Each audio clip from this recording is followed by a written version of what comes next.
Okay, I'm going to do this video talking about the Dome Link light rail.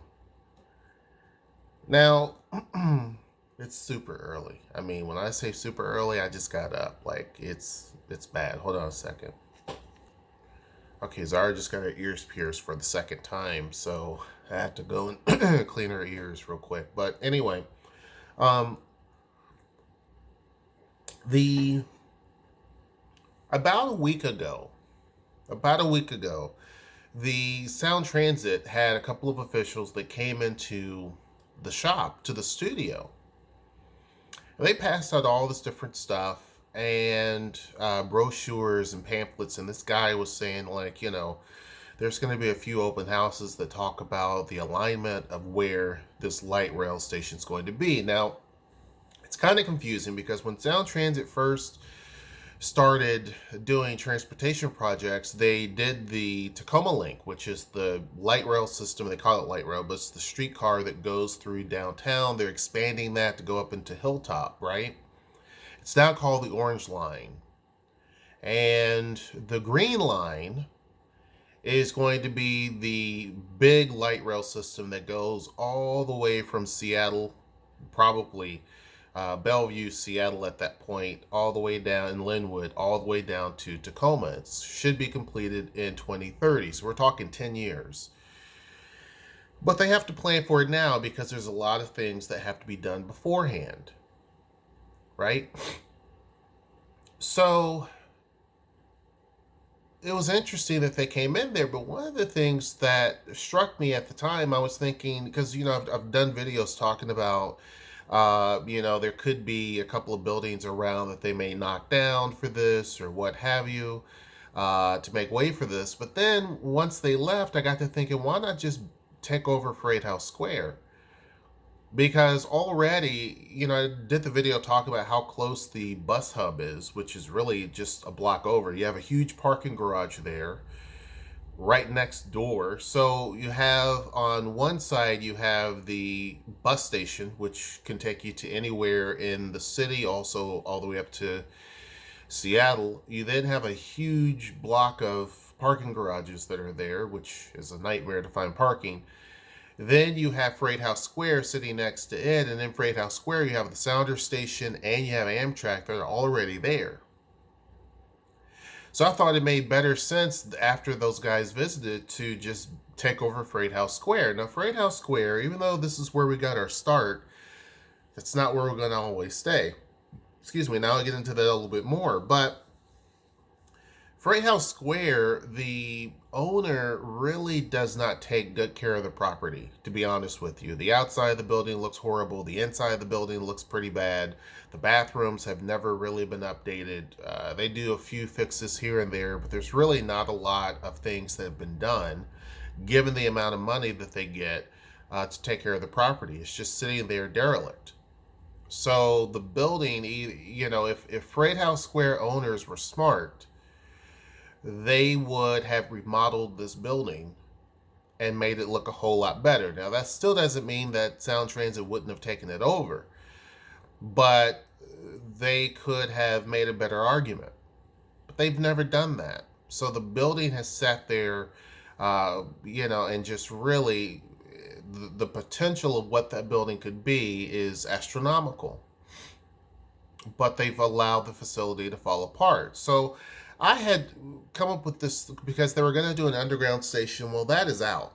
The subway system plan is gone. But I said that if they're going to do some sort of a station, it should look like Dubai Metro, where you have this big, giant covered station, and there's bathrooms in there and all of that. It looks pretty cool. And I said, I could imagine them taking over one of the parking garages and building on top of it, or whatever the case may be. But we're talking a parking garage that's 6 floors high. The other one's 7 floors high. So it's expensive to do that. And it wouldn't make a whole lot of sense, right? Sorry. Blow my nose. So I wrote to them that day after those guys left and said, you should just take over Freighthouse Square. They don't really take care of the property. You should just take over it. All of the conveniences are already there as far as other transit options. And when you look at the Sounder Station and Amtrak, that's the only areas that's actually been remodeled, and it looks amazing. Looks really, really good. So therefore, you have a true transmodal system, and it will be a major game changer. Well, today in the newspaper, it says that part of Freighthouse Square, the section where the Painting Panda Pottery Studio is in, is going to be knocked down and destroyed. Right? Now, this really doesn't impact us because we're talking, by the time they do this, we're talking 5 years or more from now. So that it really doesn't do anything to us because we're already planning on relocating to a different space anyway. But what it signifies is an opportunity for all of these transit systems to be connected together. People could literally be able to connect to the parking garage and to the bus station and to all those things pretty seamlessly. And it seems like they're going to build a sky bridge based on some of the renderings to connect it to Freighthouse. That makes a lot of sense because you have all the parking that you need right there. Well, they should add more, but you have a lot of parking right there. So a lot of the shops and stores are going to be gone because obviously they're going to cut into 325 feet of this building. Now, this is a very large, long building, but 325 feet by far takes up where we are, and it goes pretty further in. I would imagine the places that are left are going to be the food court because the food court is probably the most popular spot in the building, and they're all connected right there. So you have at the front of the building, which is not going to be touched, you have like a tea shop and some other stuff. You then come in and you walk right into Amtrak, and then from there there's the sounder station, and then from there is the food court, just all right there. So if you have a transit station with for the dome that connects you all the way to Seattle, having that right there would make a lot of sense because riders now can go and eat. When you go to places like South Korea, Seoul, South Korea, or you go to Hong Kong, or you go to some of these places, all of the stations are typically indoors, and there's a lot of shops and places to eat and different things. You don't see that a lot in the US. You just have a station. You don't really see a station that has food options and stores and shops. It just doesn't happen. Well, because this needs a guideway, because the track has to extend for a certain number of feet anyway, a lot of the station is going to be gone. Or a lot of Freighthouse Square is going to be gone. Now, they have also thought of putting retail down below. They don't want it to just be a station. They've thought about putting retail down below, which would make sense. Underneath the elevated track, you could fill all of that in with stores, which I think is something that they should always have done in all of the stations that they have. To me, it's a wasted space. If you look at the University of Washington station right there by the Husky Stadium, they could have put retail in right there. You're right on a college campus. And those retail stores, Sound Transit could create those, lease them out to retailers, and generate money, generate income, which will help further the transportation projects. I mean, that's what the MTR does up in Hong Kong. Now, granted, the MTR in Hong Kong is a company, but they build shopping malls and residential spaces and everything all around the transit stations. And so it makes a lot more sense. But they're getting tons of money from the rents of apartments and from the leases of retail spaces in their malls and everything else that connects directly to the transit station, that it pays for everything. You see what I'm saying? Like, it's one of the very few transit systems that's profitable, that makes money. So I never understood why no other in the US, that no transit agency does that, because it would generate income. Well, this is an opportunity really for Sound Transit to kind of do that. Instead of having an underground station, which would have been nice, having a covered station in Tacoma is desperately needed.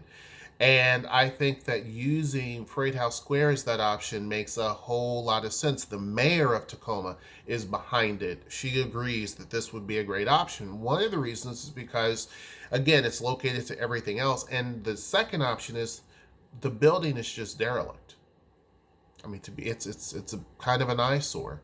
You are seeing a city that is really growing fast, but yet that building has been a time capsule. It's an old building, but it's like a time capsule. They haven't really modernized that building whatsoever. And we're not talking a lot of money. Again, the company I work for that did renovations on homes and stuff, there are things that you can find with just looking at the bathroom that can be remodeled in a day. I mean, literally, because there's no windows in the bathroom. You can remodel that bathroom probably within a day or maybe 2 days. You have a team of guys, because the bathrooms aren't big, and the bathroom would look amazing. Yet that's not done. And I'm not talking putting marble and everything else up, but just literally a few fresh coats of paint, putting in the right stuff that's needed, modernizing the sinks and the toilets. All of that stuff can be done, but this is stuff that existed probably 50, 60 years ago. They haven't really done much. The floors are bad, in bad condition.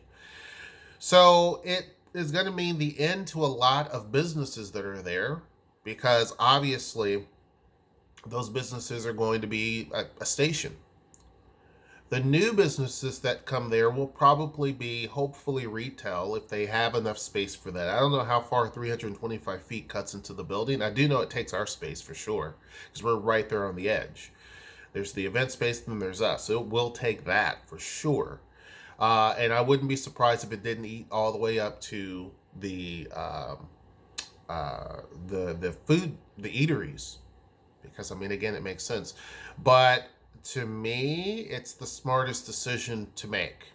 To just being honest, even if it happened tomorrow and we were impacted, I would say it's the smartest decision that Sound Transit, the city of Tacoma, and all of those other agencies can make, is to pretty much take over Freighthouse Square. It just, logistically, it makes sense. It makes sense because, I mean, everything connects there. You know what I mean? There's concerts that are right there too at the Dome. I mean, and those happen all the time. People could literally go from Seattle right there to the station, never have to get into their car, walk right over to the Dome. It just makes so much sense. There's already infrastructure there. The bones of that building are great.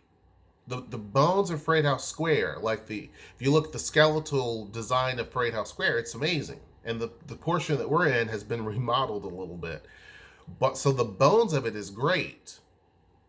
It's just a lot of the interior hasn't been taken care of. Now, what will happen to the Painting Panda? Well, we have been working. We went to the World Trade Center in Tacoma and talked to some of the people at the Chamber of Commerce and with some other groups, Spaceworks, and the plan is to relocate the Pottery Studio. One, we needed a space that gives us a lot more hours. The Freighthouse Square has hours that shut down, and it closes everything down. So those hours are a little too early for our type of business. Our type of business really is not necessarily a good fit for Freighthouse Square anyway, kind of. It needed the diversity, obviously, but it's better suited in a standalone space or something like that, or a mall that actually stays open till like 9 o'clock would be perfect. But it cuts into that. So really and truly, we've been looking at another option location. Now, it will obviously be downtown. We've been in negotiations with the city and with a developer he's a property owner that owns one of the places that we're looking at. It's going to be downtown, as I mentioned. It's going to be close to light rail as much as possible. But we're already looking at that, and that's going to happen early next year. So for us, this whole taking over this Freighthouse Square is not going to impact us at all, because we had already made that plan to actually go on ahead and move on. Our business, thankfully, knock on wood, has been very successful. I think a move to a different location that gives us expanded hours will actually make it even more successful. There's other projects we're trying to do, and working with the city and with Spaceworks, I think, is going to even make us even more successful. So I see this as being a a positive move for us to begin with. And something that would have happened regardless of if Sound Transit was going to take it today, tomorrow, or in 5-10 years. So anyhow, it seems like that Freighthouse Square, which is a good natural option for many reasons, is going to be where the station is for Tacoma. And I think it's a great, again, keep in mind, Tracks, which is a housing development, it's going to be right there. I mean, literally right across the street. It's a big development. There's a lot of spaces where buildings can go for residential. And that is something the Sound Transit is really banking on. I think this could be a big, and keep in mind, Tacoma has wanted the Tacoma Dome area, the district, to really grow. And this is an opportunity for that to happen. This is a chance for that to really go in the right direction. So I see this as being something that's very, very good. You tell me what you think. Hope you enjoyed this video. Make sure you like, share, and subscribe. And until next time, I will see you. Take care.